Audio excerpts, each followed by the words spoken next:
Broadcasting worldwide to every nation, this is the Gospel America Television Network. Broadcasting to every nation on Roku, Fire TV, Apple TV, and online at gospelamerica.net.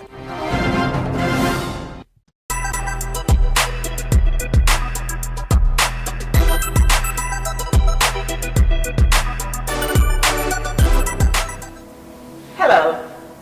We have a short session today, and short because it's special, all right? While we're stretching, we're gonna have some health talk, okay? So I have my 10-pound ball here, because I like to just lift and put down. I like the feeling that I feel all the way here, okay? So, you know my favorite subject for those that watch is liver, because the liver has so many things that it has to do that we have to, the upkeep of the liver is probably the most important organ in our body that we should zone in on so it can be healthy and able to take care of all the other stuff. Okay, so we're going to talk about the liver and where all that cholesterol is built. Let's see if you know, in the liver, okay? So sometimes people, cholesterol will go high and then they'll get a prescription to bring it down. But the reason you have the cholesterol in the liver is because the body signals that there's something wrong, and the cholesterol goes there to fix that one thing. But then if there's like 2 or 3 things going out of whack in the body, then the liver is shooting cholesterol to those different places to take care of it, and then all of a sudden you have too much cholesterol. So we're going to talk about this liver that needs to be balanced out. Some of it is food that you eat that don't do good with other organs. So I like to tell people when we're talking about our health and our organs, research what every organ does. This is your body. So you should be on top of the heart does more than pump blood. It has this and this and this. All the operations of the heart, the lungs, everything inside of us have to be in harmony. But it can't be in harmony if we're not in harmony with ourselves. So you can't blame something that's not working right because you don't feel good. You got to figure out why you don't feel good. What were you doing when you started feeling bad? And where's your harmony with yourself? Where's your mind? You know, what are you thinking about? What are you focusing on more than you should be focusing on? Okay? So, on a spiritual side, the liver houses your anger. And anger, if we don't take care of it, can become so hard that it's a grudge, and then the grudge become you're unforgiving for whatever reason, and your liver can't function correctly because that anger is sitting in there. And if you keep on, it can turn into cancer. Okay? So that goes back to your mind and back to your body parts in there. All right? So there's some stretches and exercises that I like to do with my classes that focuses on the liver, the gallbladder, and the kidneys. All right, the liver on the right, kidneys on the left. Okay? So we need to focus on those things to get a healthier self.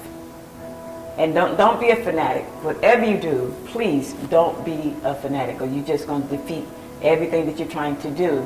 And while you're working on yourself, find a partner, somebody that you know has got some issues, and let's research this, see what's causing this issue, what are we thinking about, what is our lifestyle, and the most important thing is, where's God in all of this?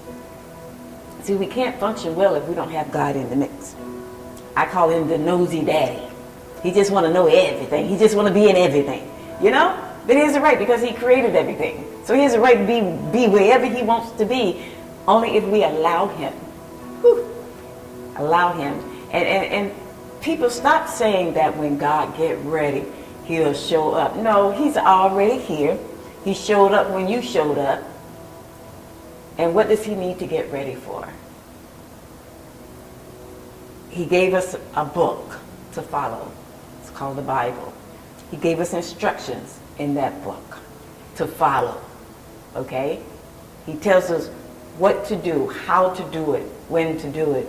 He tells us about our sleep. He tells us about our little tongue. Because we can talk ourselves into a whole bunch of mess and not even think that we're in a mess until we realize things ain't working right because of something we said. And everything about us goes back to our health. That's why I always have to include God in every inch of everything, because it's about him, and he gave us this body to do work for him. And when we do work for him, you know, say you're helping somebody that you don't even know. You're doing work for him. Say you encourage somebody on the street. You're doing work for him. It's not about us. It's about him. And then he gets to bless that person, and he gets to bless you. Okay? So we got to come out of the material stuff and go into the whole body stuff. Whatever our Creator has for us to do, we do. This is a 10-pound ball. And I'm just stretching it out and stretching it in. So I'm feeling the stretch right here. Okay? As we go along and talk about this body. And the reason you need to stretch every day, especially when you wake up, so that you can wake the blood up. Wake up the blood so it can start flowing and your body will get a little warm, which is a good feeling, and you'll notice that your attitude will change. You start feeling like you got this energy. Okay? You're feeling a little bit better than you did when you just sit up on the bed. So it's important that you do something. You do some kind of sitting on the bed and you do some stretches. You bend over, you know, and you raise your arms and you turn your head and you do your shoulders. That takes less than a minute. That takes less than a minute. And then you're going to find somewhere where you can have a quiet time and give God a few minutes. You know, maybe you're going to pray, maybe you're going to write, or maybe you're going to sit. Okay? Or you're going to just put some soaking music on that don't have any words and just let your body just rest into it. That's a good way to start your day, and that's a good way to end your day. Okay? Good way to start and a good way to end. All right? So let's just lean to the side here.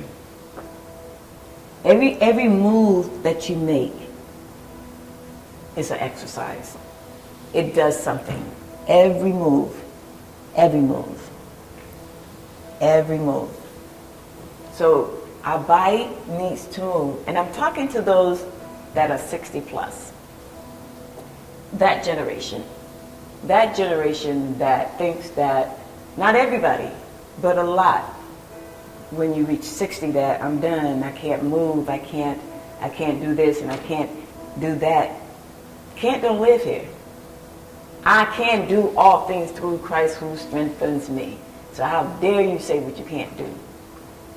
You can't say, well, that's just not for me. Baby, stretching is for everybody. Eating well is for everybody. Working on being healthy is for everybody. How about that? How about that?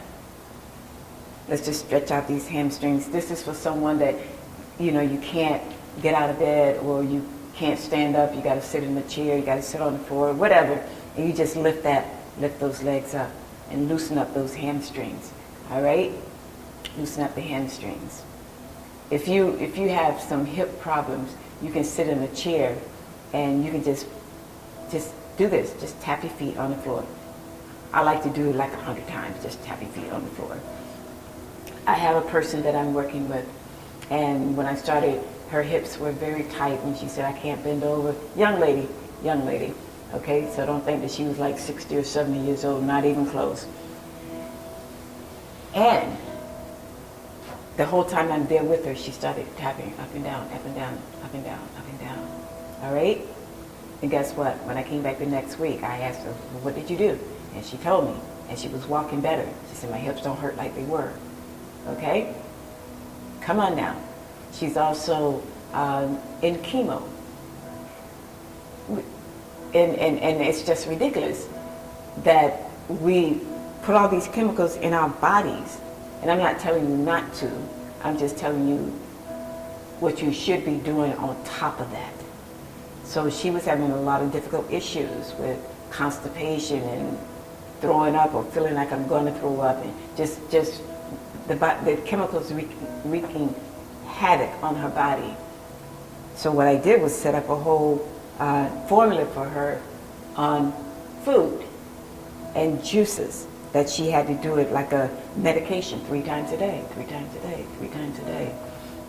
All right, so the first week I go back, how did we do? I wasn't as sick, and I sure wasn't constipated, okay, because that's a side effect. So you know what the side effects are, but what are you doing to counter them? So the more you do the good food from the ground, when you're going through all these chemicals, it's going to build you up, and your immune system going to be built up so good that the side effects are just going to slide on. And then if you are 4, you might find that you come back and you are 3. Okay? I had one client that went from a stage 4 to all the way off the chart. And yeah, it took about a year and a half. But he did it, and he stayed with the base formula, and took all meat off the table, because you need all those greens and all that garlic. Garlic is the antibiotic. You need all of that stuff to rebuild the body, okay? So when you find yourself not paying attention to the signs that there's something wrong with the body, you're not going to the doctor like you should, and then when you finally go to the doctor, they tell you got your heart valves are blocked and all of this other stuff. Whereas if you were feeling that discomfort, if you had known, you could be taking some olive oil, a tablespoon or 2 every single day, and we should be doing that anyway. You know, just 1 tablespoon, and it cleans out our valves. So simple things that you can research for yourself. And when you go to your doctor, you talk to your doctor like they work for you, because essentially they do.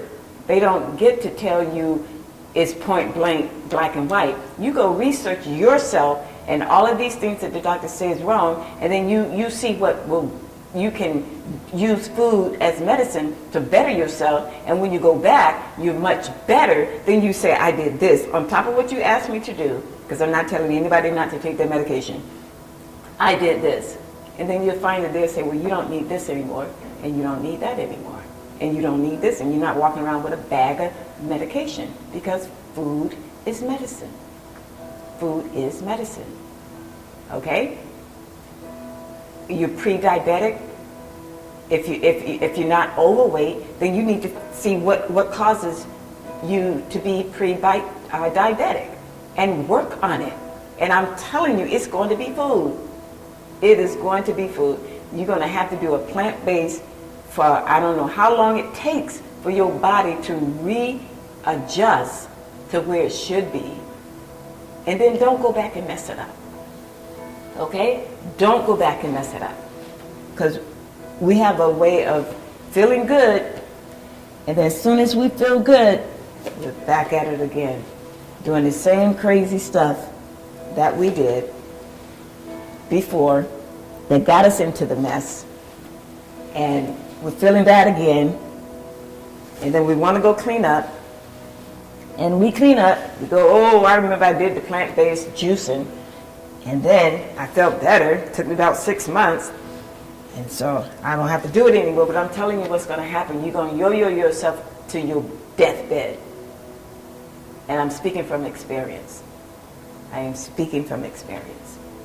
You yo-yo yourself right to your deathbed, because your body can't keep up with you this way for a few months and that way for a few months, and I'm feeling good, then I'm feeling bad, I'm feeling the body get all confused, and it just clock out on you. How about that? How about that? That's just terrible. So we have to be sustained buy good food. Good food.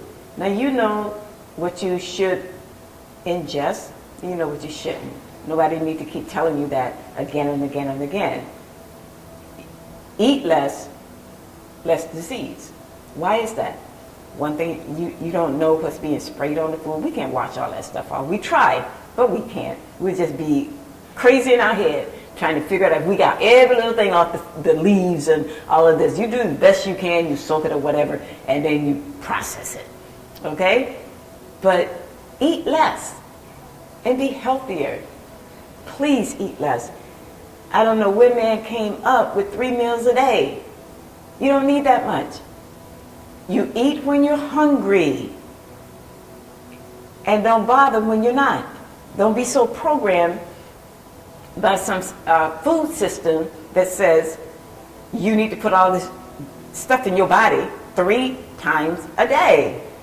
If you wake up and you're not hungry, don't force yourself to eat. If you go intermittent fasting, a lot of people don't even know that they do it, but they do. They eat, say, I can't eat before 10, but what time did you stop eating? You stopped eating probably around 7 or 8. So intermittent fasting is like 12 to 15 hours. So the time that you were sleeping, you're fasting, and then all the way up to when you eat at 10, that's when you break the fast. But you can't just break it. They say breakfast, that's break fast. Okay, that's what that is. Put something calming into your body. Put something warm, like maybe some oatmeal or cream of wheat or whatever you come up with that's a relaxing food to start off eating. Don't be doing some grits and eggs and bacon and hash browns and your browns and your mama browns. You don't want to dump all of that into a stomach that haven't had anything for 13, 14 hours. And then you wonder why you feel sick after you ate because you put the wrong stuff in there. Your body is a cozy, warm place. Put something cozy, warm, and then maybe wait an hour or two. It's probably time for you to have a meal, and then you have something generous. Whatever generous is to you, that don't mean a whole bunch of food. Generous is something like a nice salad or some salmon. You get Aaliyah to make you a good gourmet dish because my baby learning how to be a cook and she's only 16, but that's where her heart is. I'm gonna have her cook for me one day. Just come over in my kitchen and just do me, okay? Just do me. I love it working with young people because they got energy. You know, you gotta pull them. You gotta pull them because they ain't gonna come and ask you, can I work for you? You know? So we have to reach out to them. But I'm really conscious, fully awake about food. And sometimes I'll say, well, I'm just not going to eat. I'm just not going to eat today. So I can go 24 hours and not have any withdrawals or whatever because I control my body. Isn't that one of the fruits of the Spirit? It don't mean just self-control over your mouth or whatever, but it control your body. You control your appetite. You control.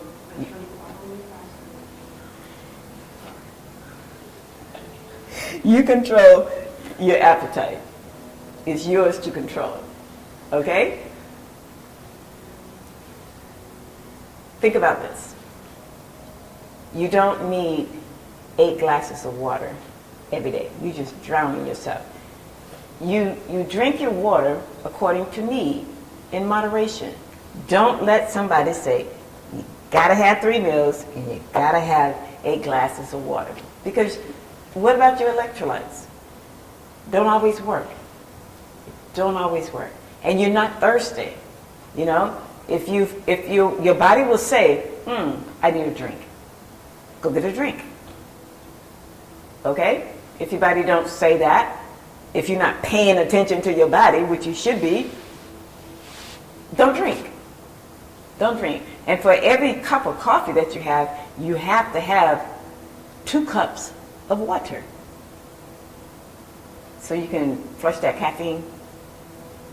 Decaf, there's still some caffeine in that decaf. And you know, people say they say sugarless, there's always some sugar in there, you know. sugar-free. No, it isn't. Look at the grams, and you'll see some sugar in there. 0. No, it's not. There's something in there.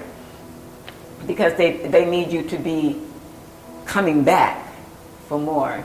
And let's talk about those grams. When you see something, say 10 grams, 15 grams, 20-some grams, do you know every gram is a teaspoon? Teaspoon of sugar? A teaspoon. Wow. Everybody say, wow, that's a lot of sugar. Sugar is like cocaine to the brain. It does the same thing as cocaine. So y'all know why y'all spending all that money on that drug. Just go get y'all a 10-pound bag of sugar and have at it. You know, you see the kids running around, they like busy bees because they ate those donuts with the sugar, and the parents will say, oh, Johnny's just having a sugar high. No, Johnny's getting brain damage. You know, that's what Johnny's having, brain damage. Because sugar is just like cocaine. You get the same type of high. So, come on. Research that body. Research it.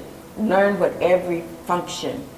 There are pressure points in your body that you can press on that changes, I like to say, change the atmosphere of the organ that you're pressing for. Let's talk about the liver. The liver is right here, right under that bone. And if there's a tender spot, you just hold on to it and press it, okay? And then you come right up the inside of that thigh, right up, okay? And you just press it. That's your liver. That's your liver. And you're giving it some release, you know? Wherever you're pressing on your body, you should get you a chart. You can probably download it from the internet. And for pressure points, sometimes if you have a headache and you look on the chart for the headache, it's right here. How is that? You can feel the pressure being released in your temples when you press it. You know, it feels like everything is just settling down. You know, the heart, you want to touch on the heart, it's right here. And you just press it. If there's a tender spot there, hold it. Okay? God is just so amazing. When I study the Bible, the body, when I study it, I find so many things that it always takes you back to the Bible and what it means. Why do we have doctors? For those that don't want to do their own work, you need them. You need doctors. But find yourself a good doctor. Not a doctor that does everything he think or she think to do involves a pill. Find you a doctor that wants to talk to you about changing your lifestyle, changing your eating habits. Do you exercise? What do you do with your life? What are your thoughts like? Find that kind of doctor, you know? And a pill would be the last resort because they'll want you to do a whole bunch of other things, work through some other issues before they give you a prescription for a pill. Those are the type of doctors I like. Let's do our quads. So I'm going to hold my 10 pounds here, and I'm just going to rise up.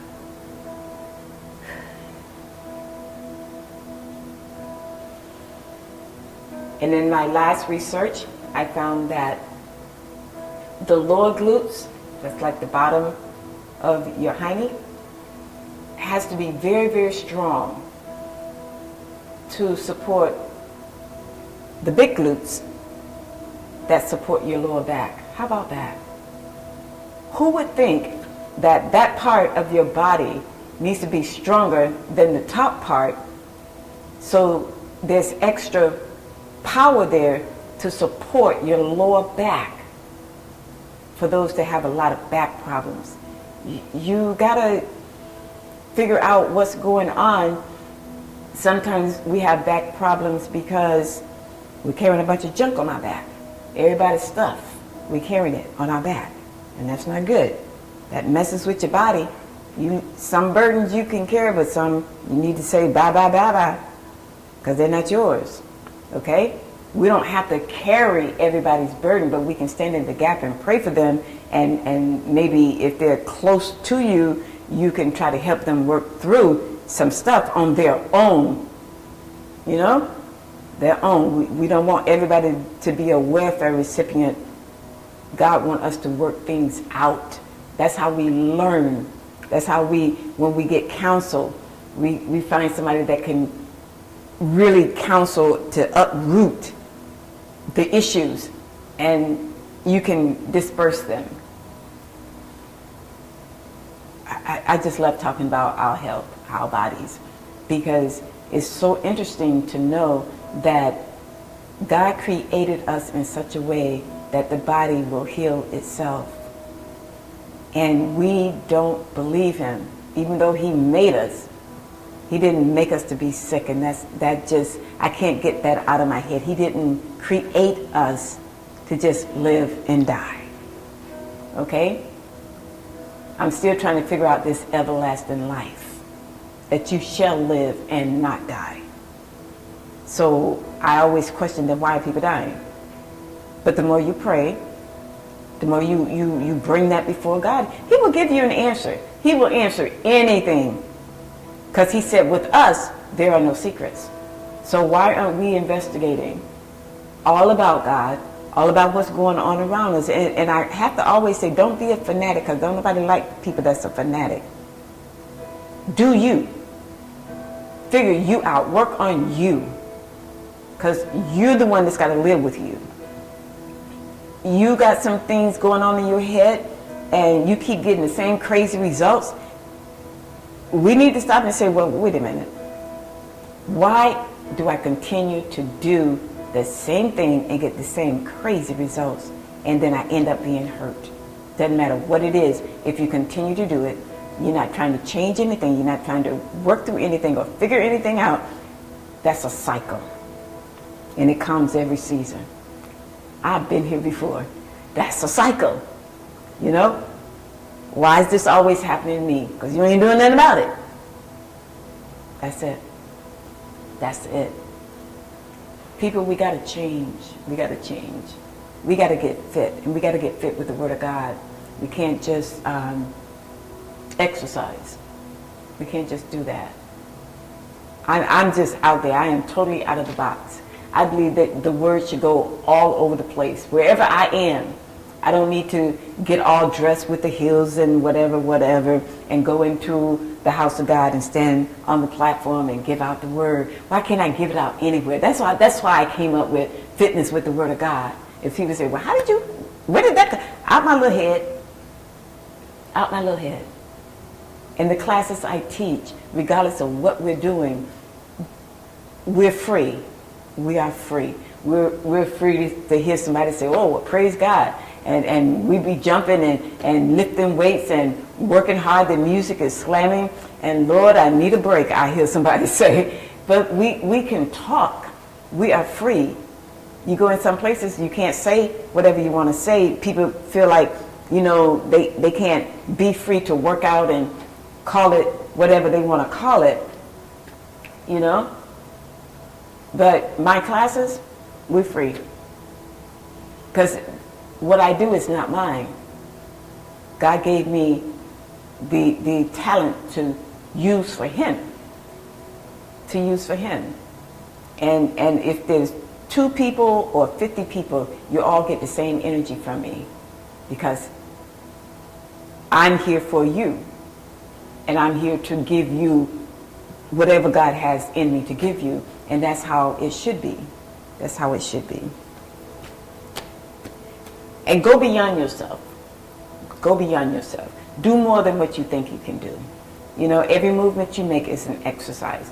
So I have a 10-pound here, and I can feel my whole core and my obliques. And all I do is sit and stretch my quads, lean back a bit, and call it a day. And let me tell you the breakdown of the fat. So when you look at your body and say, oh my God, that's so ugly, it's going to get real wrinkled. That's how you know you're breaking down the fat. And then you continue to do it, it's going to start toning up. And it's going to get real smooth. So go through the breakdown. The arm's going to break down. Wherever there's excess fat on your body is going to break down with all your exercise. Okay? And you continue to be consistent, it starts to smooth out. Okay? And when you start out with 4 pounds, stay there for a little while until the 4 pounds feel light after 30 minutes of workout. Then you're going to move up to 5 or 6, and then 8, and then 10. Okay? So I want to say thank you. I want to say I love you. I hope you got something today. We have a lot more coming to you. See you next time.